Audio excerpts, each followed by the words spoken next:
Atenção, é importante você conviver com pessoas, ter afinidade com pessoas criativas. As pessoas que não são criativas, manda plantar batata, dá um pontapé na bunda aí e tal. Não interessa, não há tempo a perder. E a primeira coisa que eu faço chegando em São Paulo, seja de avião, de ônibus, de automóvel, é tomar o café. Tem um batismo, o café de São Paulo. Entendeu? Eu acompanhei muito bem na época do Getúlio.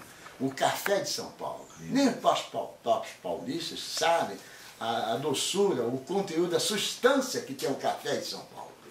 Essa exposição, o que ela está te trazendo à tona? Bom, nessa idade que eu tenho, de 72 anos, vou fazer 73 anos agora aqui em janeiro, sou aquariano, e a minha tribo toda aquariana, que é o Júlio Bressani, Guilherme Vaz e outros mais que já faleceram, esse é o momento ali do encontro.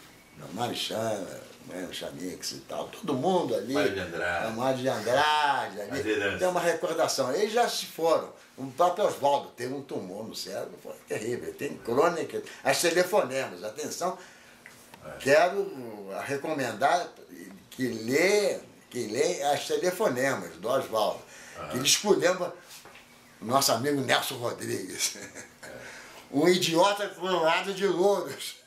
Essa é a crônica que foi publicada no Correio da Manhã. Quer dizer, que é exatamente uma mistificação em relação ao Nelson Rodrigues, e ele passa uma vara na cabeça do Nelson Rodrigues. Eu gosto muito do Nelson e tal, mas nunca foi visto pelo olho clínico do Oswaldo.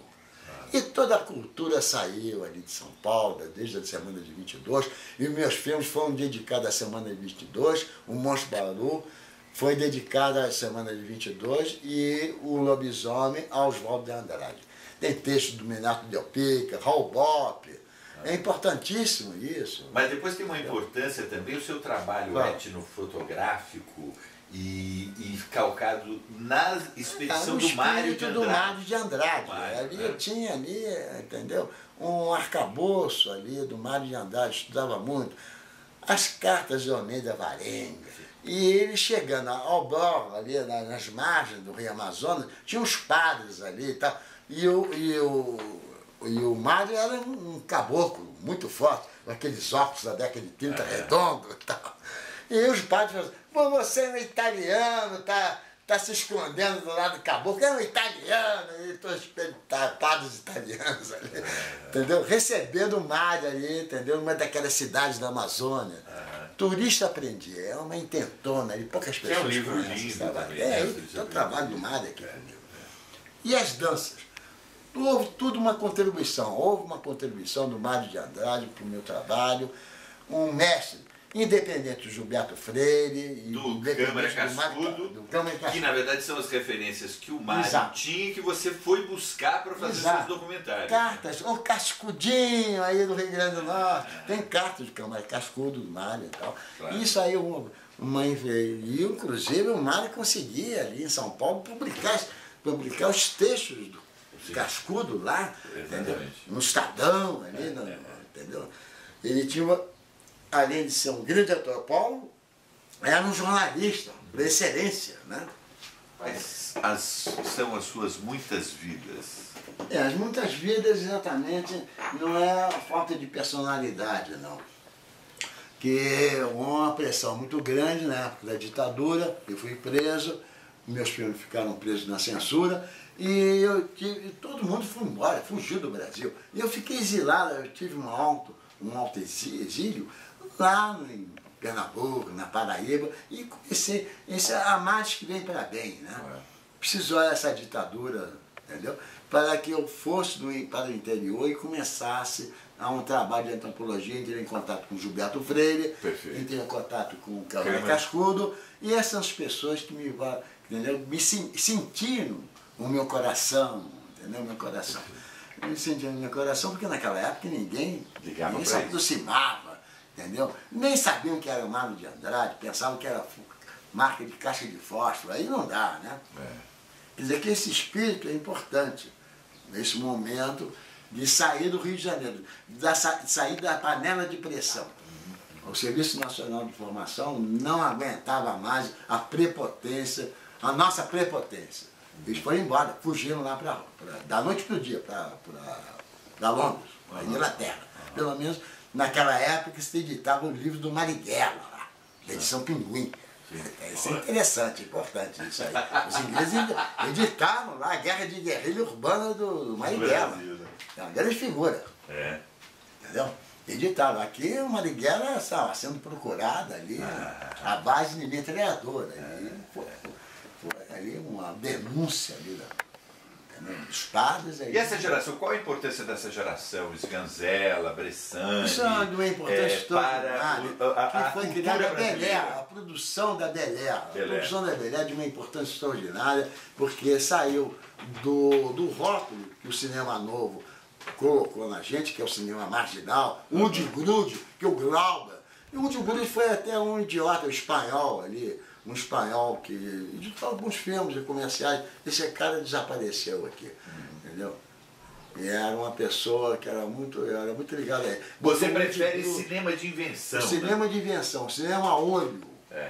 Esse termo cinema de invenção, quem usou muito foi o Jairo Ferreira, né? O Jairo Ferreira exatamente dentro da retrospectiva do Júlio, do Rogério e minha também. Sim. Mas o cinema do Rogério e do Júlio foi de uma importância extraordinária. E o diretor de fotografia, que é o Renato Laquete, que está ali a fotografia dele, que é a minha segunda alma, minha segunda resposta, a minha segunda alma, praticamente. Quem é o Renato Laquete. O Eliseu artista plástico. Bom, o Eliseu fotógrafo, o Eliseu cineasta. O desenho, a pintura começou aqui em casa. Meu pai é professor, catedrático, depois de muitas intentonas ali, desgraçadamente, dos acadêmicos do Museu da Escola Nacional de Belas Artes, e mais do museu daquele Oswaldo Teixeira, que é um desgraçado legal do Getúlio Vargas. Eu não sou getuliano, não. Ainda fiz um documentário, entendeu, sobre o sindicalismo no Brasil, para televisão holandesa. Porque eu fiz teatro, a parte de teatro minha é importantíssima. Né? Importantíssima. Trabalhei no Berlim Ensemble com o Zé Celso lá na Alemanha, e eu estava na Tchecoslováquia, Praga para Berlim, ali, como daqui ali a Cascadura. A Cascadura, lá na Pavuna. Isso é que é importante, todo esse período da década de 60 lá em Praga, eu encontrei com o Zé. Tá? E o Zé já estava arquitetando o Rei da Vela, que é importantíssimo. E ele chamou o Flávio Império para fazer a cenografia. Mas entrou ali o Flávio Império, o Zé com aquela pretensão dele, disse, você não vai fazer o cenário do Rei da Vela. Quem vai fazer é o Hélio Rachimbaud. O Flávio saiu arrasado. Sacanagem, né? Isso foi sacanagem. O Zé é cruel às vezes. Né? E botou na mão do Hélio Rachimbaud, e eu dei subsídios ao Hélio Rachimbaud da década de 30, ali, do Rei da Vela, quer dizer, um trabalho belíssimo. Eu sou oswaldiano. Sim. Inclusive, quando inaugurou a exposição lá, Haroldo e Augusto de Campos, você é cara, olha, o espírito me tomou do Oswaldo, eu inaugurei a exposição do Oswaldo lá na Avenida Paulista, e parecia que era o Oswaldo que estava ali. Falando, assim, falante, e mesmo aquele lado terrível, crítico do Oswaldo, né? Prepotente do Oswaldo.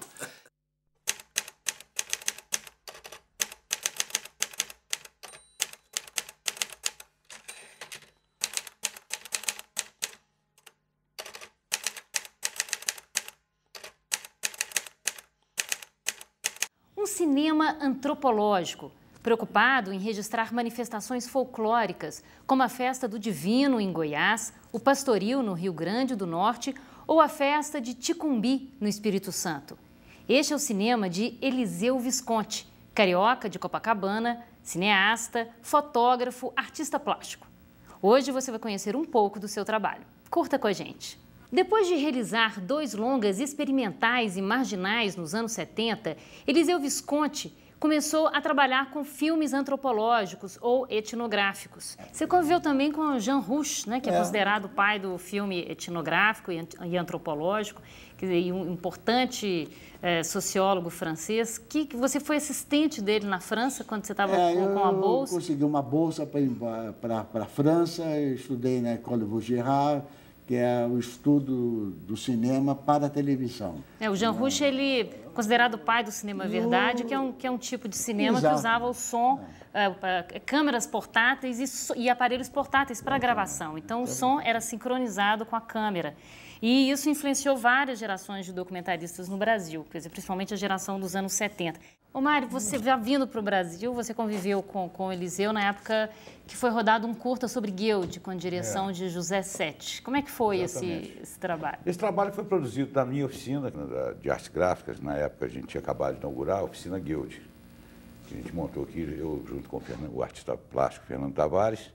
E na época nós demos apoio a um encontro de cinema independente que foi realizado aqui e organizado pelo Silvio Lana, também era um cineasta da nossa geração, e foi realizado ali no Palácio das Artes e houve um encontro de todos nós. Veio o Rogério, veio o Júlio, veio o Andréia, veio o Eliseu, veio o Zé Sete, todos moravam fora de Minas, né? E foi um encontro muito importante, e daí surgiu então o Sorriso por Favor, que é a ideia de fazer o espírito do Guild baixar dentro da oficina, filmado pelo Zé Sete, e todos os cineastas contribuíram. O Rogério fez a montagem, o Eliseu fez a parte sonora, que é a parte da trilha, a música, né? O som direto foi o Silvio Lana, que era um mestre também do som direto. E o que eu acho importante no trabalho do Eliseu, a minha formação gestaniana do cinema, ela impõe assim, a música como referencial da montagem, né? A música, para mim, é, antes de tudo, a estrutura básica de qualquer montagem cinematográfica. E eu acho o Eliseu uma pessoa que tem assim, uma musicalidade tremenda, ele tem uma sensibilidade musical profunda e um conhecimento também da música, principalmente da música brasileira. Já ouvimos na casa dele verdadeiras raridades, né? Lá se ouve um Naná Vasconcelos, um violino fantástico, você ouve um Vilas Lobos ali, raríssimos, né? Enfim, Eliseu deu então a direção musical do Sorriso, e a partir daí passou a dar a direção musical. Vamos conhecer um desses filmes, a gente vai comentando. Isso. Vamos conhecer o primeiro filme do Visconti. Que filme é esse, Eliseu? Esse é o Boi Calemba. É uma manifestação no Rio Grande do Norte, na beira do Pontegi, ali São Gonçalo do Amarante. Com a presença do Cascudo aí, né? E o Cascudo sempre me ajudou, teve sempre o espírito ali do texto, uma pessoa que vem levantando o Boi Calemba é corporate brasileiro. Você tem notícia se essa manifestação ainda ocorre? Não, tem muitas manifestações que já desapareceram. Lá em Alagoas, o último trabalho que eu fiz, em 1989, foi exatamente em Cajueiro, que são os grandes, um espetáculo, inclusive um documentário dedicado ao Glauber, que é o Guerreiro de Alagoas. Eliseu, pouca gente sabe que você é, indo um pouco agora para a história da sua família, que você é sobrinho neto do grande Lutino Visconti. O Lutino Visconti é uma grande figura, eu tive que ir lá com ele na Itália, uma grande figura que ele colocou exatamente a terra trema na época do fascismo, do Mussolini, fez um filme social denunciando os pescadores, a terra trema na Titília. Agora, o seu avô também foi uma pessoa importante, o mesmo Visconti. nome que você, Eliseu Visconti, que foi uma das pessoas que introduziu o impressionismo aqui, né, no Brasil, exatamente. né? Um pintor que trouxe exatamente todo um período impressionismo na Serra dos Órgãos, de Teresópolis, Santa Teresa, e começou em Rambouillet, que é a nossa fazenda lá em Paris, na França, Rambouillet. E você começou seu trabalho como artista plástico também? E aí eu estudei pintura, estudei gravura com Guild, com o mestre Guild. Mas saltou aí a Ivone, que é a mãe dele, que também é uma pintora modernista. É filha do Visconti. Todos pintavam, até a empregada pintava lá, a Maria José. O pai pintava. Família de artistas. Bom, vamos ver mais um filme do Visconti e a gente comenta, mais um trecho de um documentário dele. São duas faces. Que filme é esse, Eliseu? Esse é o Cabocolinho de Itapirapé. Isso foi feito pelo Freire, lá em Pernambuco, em Apifucos. Gilberto Freire, que é uma professora, uma pessoa que me acompanhou lá em Pernambuco. E exatamente o Cabocolinho de Itapirapé. Ele dava o nome de antropologia de emergência, né? Era uma coisa de emergência, exatamente porque isso estava em processo de extinção. Então era registrar ou perder para sempre. Porque essas coisas todas, e eu acho que esse registro do Eliseu contribuiu muito para que essas coisas ainda permanecessem, porque algumas ainda se salvaram. E Eliseu conseguiu a façanha de conseguir ganhar dinheiro com documentário no Brasil nos anos 70 e 80. Como é que você conseguia? Como é que você conseguiu? Eu tinha um amigo meu que vendia biscoito lá em Pernambuco, e me encontrava com ele, tinha uma Brasília e tal, ele vendia o biscoito e ia levando as minhas latas de goiabada, que chamavam latas de goiabada, que eram os filmes exatamente para o interior do Piauí, interior do Pernambuco, da Paraíba, Rio Grande do Norte, Alagoas e tal. Eu percorria toda aquela região e vendia meus documentários todos. Os donos das salas de cinema no Norte, no Nordeste, eles tinham que exibir. Eles tinham que exibir. Por causa da lei do curta, né? Então eles adquiriam seus filmes. O Sorriso, por exemplo, a gente recuperou toda a produção, foi dessa lei. Exatamente. A gente não teve patrocínio, nem precisava. A gente fazia um investimento com a certeza que depois íamos ter... Tinha um retorno de 8 cadeiras por sala. Não, tinha 5% na época da bilheteria. Da bilheteria. Era um dinheiro bom que vinha. E tinha ainda os prêmios, que a gente tinha os concursos naquela época, como era o caso do Festival de Brasília, estavam prêmios bons, né? Bom, eu queria agradecer a presença de vocês aqui no programa Vida Longa para os seus filmes. Exatamente. A gente termina aqui, um abraço para você e até a semana que vem.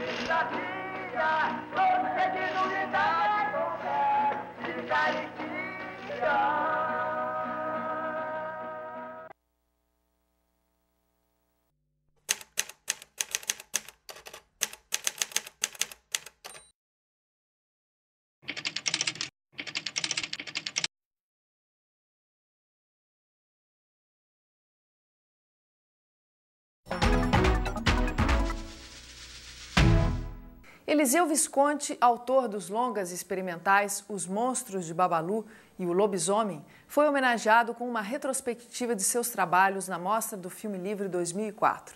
A gente conversou com o cineasta no Centro Cultural Banco do Brasil, do Rio.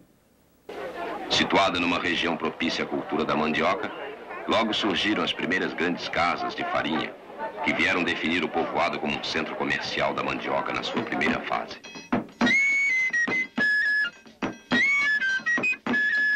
Desenhava bastante. Eu ingressei na Escola Nacional de Belas Artes, fiz meu curso na Escola de Belas Artes, de gravura, com o mestre Guild, sou um gravador, sou um desenhista também com Zaluar, né?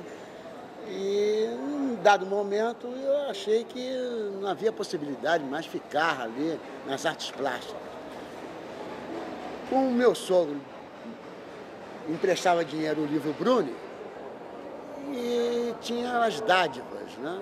E o livro Bruno me segurou na mão e disse, não, você vai ficar aí no Herbert Richards, com Eurico Richards, e fazendo um estágio aí, trabalhando aí com Eurico Richards.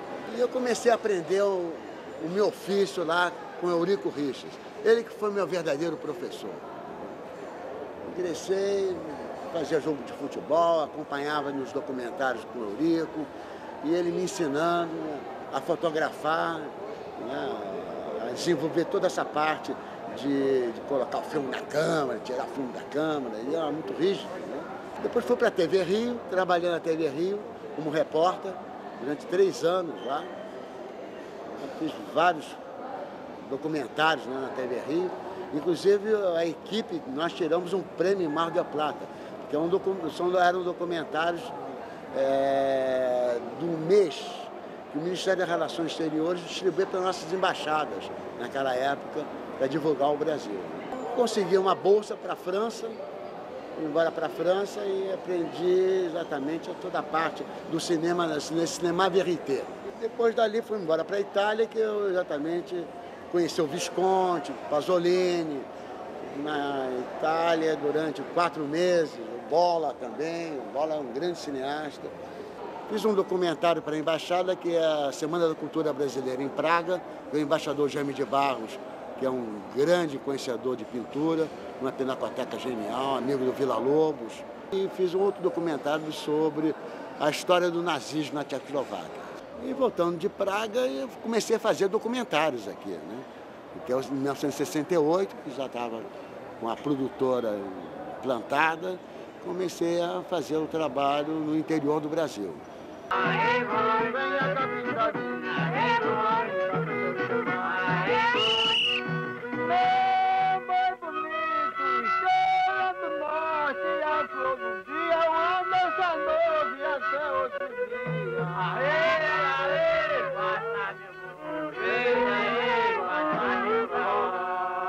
Em 1970 eu comecei a realizar um longa-metragem que é Os Monstros do Babalu, que é uma sátira burlesca da família, né, da classe média brasileira.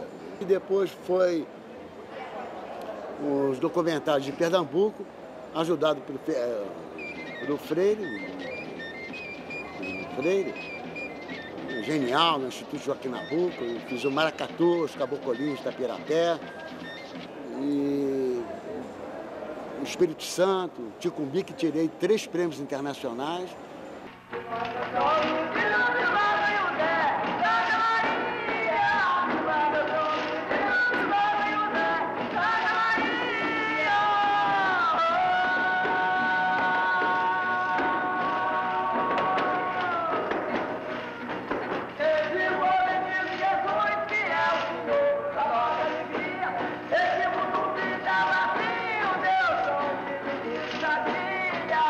E aí eu continuei meu trabalho no Rio Grande do Norte com Câmara Cascudo, que é importante o Câmara Cascudo na minha vida e no meu trabalho. Aí fez Boicalemba, né, Pastoril, no Rio Grande do Norte, lá à beira do Pontegi, ali, onde que o Café Filho morava, o velho Café Filho, nosso vice-presidente. Aí eu vou desenvolvendo, fiz um documentário também sobre meu avô, né, Juventude, e um outro, Eliseu Visconti e Arte Gráfica, editado pelo Júlio Bressani, claro, meu amigo inseparável, um irmão, né? E depois veio o Lobisomem, que aí foi um terror na minha. Essa homenagem, tem um reconhecimento, eu agradeço muito ao Guilherme, é um momento ali crucial, um ponto magnético, um ponto crucial. Porque fiz exposições na Alemanha, em Portugal, mas a receptividade, a grande receptividade aqui, carioca, né, no Rio, no Banco do Brasil, você estando aqui, isso é uma maravilha porque há um ânimo, há um grande ânimo. Os caboclos de lança são as figuras centrais desses maracatus rurais, onde o branco está representado pelo mestre em seus trajes citadinos, puxando as quadras de duelos de rimas e ofensas, e o índio representado pelo tuxaua, ornamentado em suas ricas penas de pavão. O programa de hoje fica por aqui. Semana que vem tem mais novidades do cinema brasileiro. Não perca, hein? E até lá!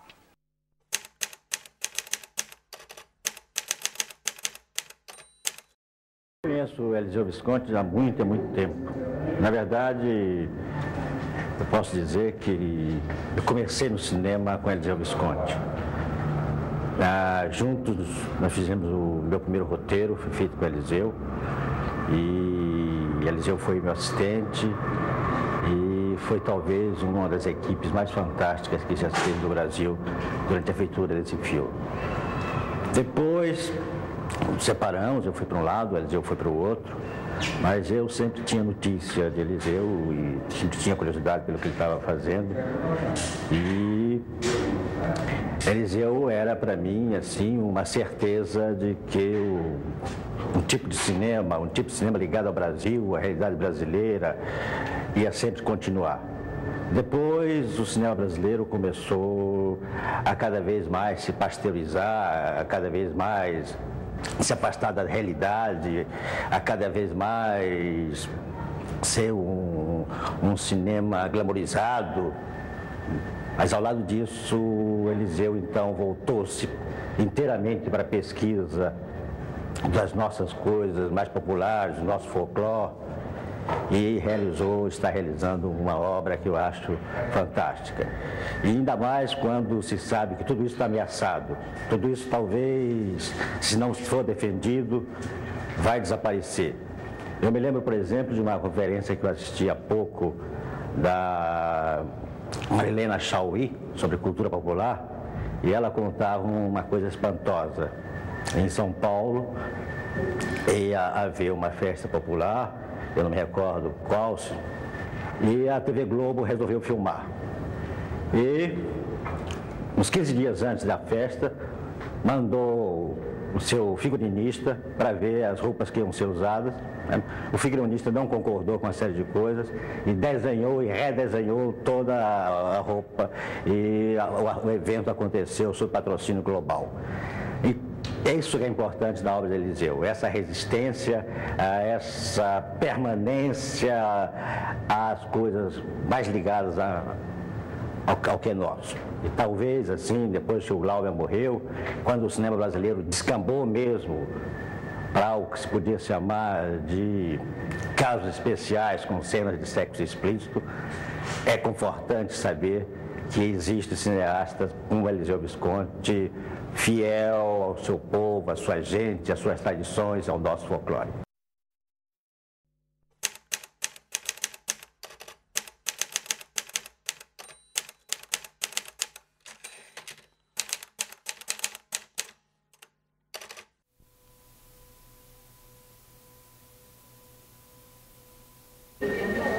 O Instituto Nacional do Folclore, da Funarte, procura entender as manifestações de cultura popular a partir delas mesmas.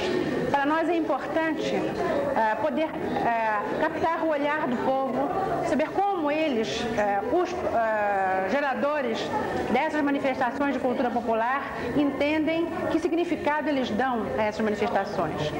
Então, eu acho que para nós é importante ter aqui no Museu do Folclore esta mostra de fotografias de Eliseu Visconti Cavaleiro, porque elas mostram, como por exemplo, num ritual importante como o dos guerreiros, gesto, cor, música, dança se aliam para delinear a fisionomia dessa manifestação, e eu acho que Eliseu Visconti Cavaleiro consegue dar ao mesmo tempo uma qualidade de documento e de marca poética à sua filmografia. Eu acompanho o trabalho do Eliseu há alguns anos e venho assistindo essa produção riquíssima de trabalhos de documentação sobre o folclore. E acho importante colocar que os filmes de Eliseu não se somam uns aos outros, mas eles, de certa forma, constituem uma rede, uma trama de relações, na qual um tema esclarece o outro ou complementa, e na qual ele tenta também traçar uma rede entre o Brasil e heranças ibéricas, mouras, africanas. Eu gostaria de falar também da inteligência da sua câmera. Acho que Eliseu herdou de seu avô, Visconti, um grande conhecimento da luz e da cor. E herdou de seu pai, Cavaleiro, o poder de captar as expressões humanas. Ele penetra em cada gesto, em cada olhar, e com uma luz e uma cor surpreendentes. Essa herança vem associada à sua linguagem, a linguagem da nossa época, o cinema. A todo esse conhecimento de luz e cor, Eliseu mostra um grande conhecimento do movimento. A câmera de Eliseu é uma câmera dançarina. Ela não só filma a dança, ela dança junto com os personagens, as pessoas que estão ali na festa folclórica. Eu acho importante não só o fato de que Eliseu está fazendo um levantamento da música de todas essas festas folclóricas, não só do seu instrumental, como da linguagem musical, mas eu acho importante a maneira como ele coloca essa música nos filmes. Porque nos filmes convencionais, nós vemos sempre aquela relação de figura e fundo entre a imagem e o som. A imagem é figura e o som é fundo. E Eliseu, na minha maneira de ver, constrói um novo plano cinematográfico de música e imagem. Quer dizer, as duas estão lado a lado, imagem e som, sempre lado a lado, construindo um novo plano, não mais esse plano em que a música é fundo.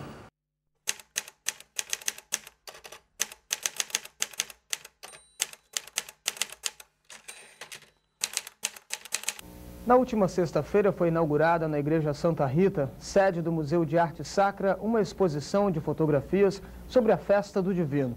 O fotógrafo, cineasta e artista plástico Eliseu Visconti Cabaleiro esteve em Paraty nos anos de 58 e 59, retratando, naquela época, momentos de fé do povo paratiense. As fotografias de Eliseu são, na verdade, um documento de uma época. Durante a exposição, pessoas da comunidade puderam rever cenas que nunca poderiam imaginar estar de novo diante delas. Objetos antigos utilizados durante os festejos também estavam expostos. Júlio César Dantas, o organizador da mostra, diz que o fotógrafo registrou a Festa do Divino na cidade numa época em que alguns aspectos da tradição já estavam se perdendo. Outros ainda permaneciam muito fortes, como, por exemplo, a figura do rabequeiro da folia, que durante muitos anos foi representada por Zé Leonardo. Por que o IFAM resolveu apoiar a iniciativa desta exposição? Bom, porque a exposição ela é muito rica em informações, né? E ela é uma referência cultural muito forte, né? Da história da cidade, do conjunto arquitetônico e também de uma tradição que ainda permanece viva, né? E muito forte, que é a Festa do Espírito Santo. As fotografias que estão expostas, elas registram o chamado na época Domingo do Espírito Santo. E ali estão elementos até que já não estão presentes mais, como a rabeca, que participava do conjunto da folia. Enfim, uma infinidade de informações que são muito importantes para o prospecto da cidade. Muitas coisas mudaram de lá para cá? Eu acho que a essência não mudou, né? Mas alguns detalhes realmente já se perderam no tempo. Durante a exposição, também foram exibidos videodocumentários do autor. Eliseu pesquisa a expressão folclórica brasileira há 40 anos, tendo realizado diversos trabalhos ligados a folias, romarias, feiras, literatura de cordel e muito mais. O sociólogo atribui ao trabalho de Eliseu o termo sociofotografias para designar uma fotografia antropológica que focaliza o homem dentro de seu grupo de expressão popular. O folclorista Câmara Cascudo também comenta a obra de Eliseu, dizendo ser ele autor de múltiplas pesquisas dentro da antropologia visual e da etnografia brasileira. Para estes pesquisadores, o folclore, a tradição cultural de um povo, é entendida como a ciência da psicologia coletiva.